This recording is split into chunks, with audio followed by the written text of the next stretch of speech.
Hey folks, welcome back to Guitar Wishlist. My name is 3-Chord Dave, and today we're talking about the Ibanez 2387 CT, or as you might know it, the Rocket Roll Senior. Yeah, that's right. Now don't forget, every episode of this series is heavily influenced by this book right here, The 1001 Guitars That You Should Dream of Playing Before You Die. It's got guitars in it going back 300, 400 years. You should check it out.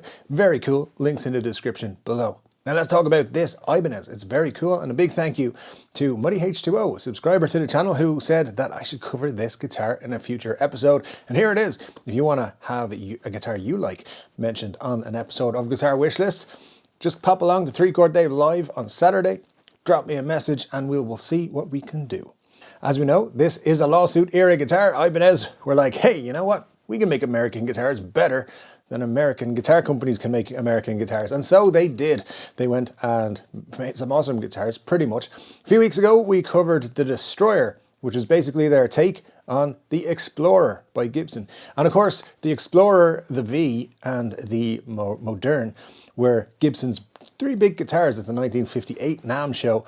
And these are a collection that Ibanez actually created as well in 1975. The Karina Trio, or some call them the Modernista Trio, but Karina Trio is what we're going to go with here. I will do an episode about the Futura in just a few weeks, but here's what the three of them look like.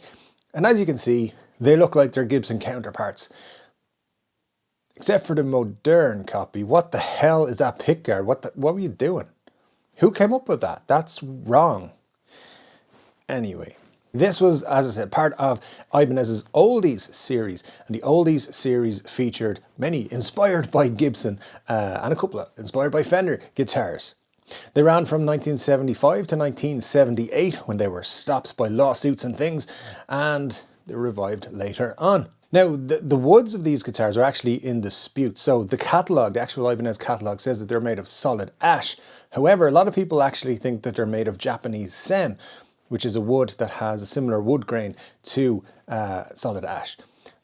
But then it didn't really matter, because at the end of the day, they were covered with a transparent African Korina finish, which gave it the yellowish hue of the Gibson counterparts, the original ones, and that's why they look kind of like the 58 Gibson series. So in terms of specs, they had 3-ply maple necks, 22 fret rosewood fretboards, pearloid dot inlays, tune-o-matic bridge, string-through construction on the body, and then V-shaped Cadillac ornament, as they called it. And then in the pickups, you would have Ibanez pickups, obviously. Enough Super 70s, I believe, were put in after late 75 onwards. And then all your plastics were black, except for your control knobs, which were kind of top hat amber style knobs. One of my favorite things about this series was the advertising, and you can see right here that they made no secret of the fact that they knew what they were doing. So if you can check it out, this line here is my favorite. Most new Ibanez Oldies sell for less than the old Oldies sold for when they were first introduced. So they're basically saying, buy an Ibanez, it's cheaper than a Gibson. And you know, it's cool.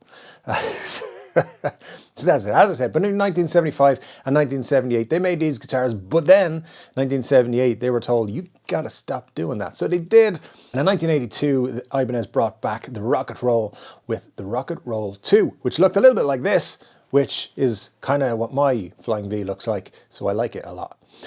Anyway, these are very cool. And I think the whole Ibanez range that they did here, like the Karina Trio, for example, beautiful guitars, absolutely wonderful. If you wanted to pick up yourself a Rocket Roll 2 from 1982, you'd only be looking at about 1,400 euros, $1,500 mark, which is not too bad for a 40-year-old guitar.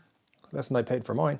Anyway, and then you've got the 70s version. So the 1975 Rocket Roll Senior, the one that looks like the 58, you can actually get those for about 2,500 euros. And a very similar amount of dollars, which means you're paying a lot less than you'd be paying for a 1958 Gibson, that's for sure, and a lot less even than the reissues. So very cool stuff. So as we continue looking at some lawsuit guitars here on Guitar Wishlist, I'm interested to know your thoughts on lawsuit guitars and on these Ibanez's and how they pair up between their Gibson counterparts. I think they're cool. Muddy H2O thinks they're cool, so let me know what you think. Don't forget, guys, I'll be back with another guitar video later this week. I'll also be live on 3-Chord Dave Live every Saturday, 10 p.m. Irish time. Make sure you're subscribed so you get a notification, and I'll see you then. Until then, take care.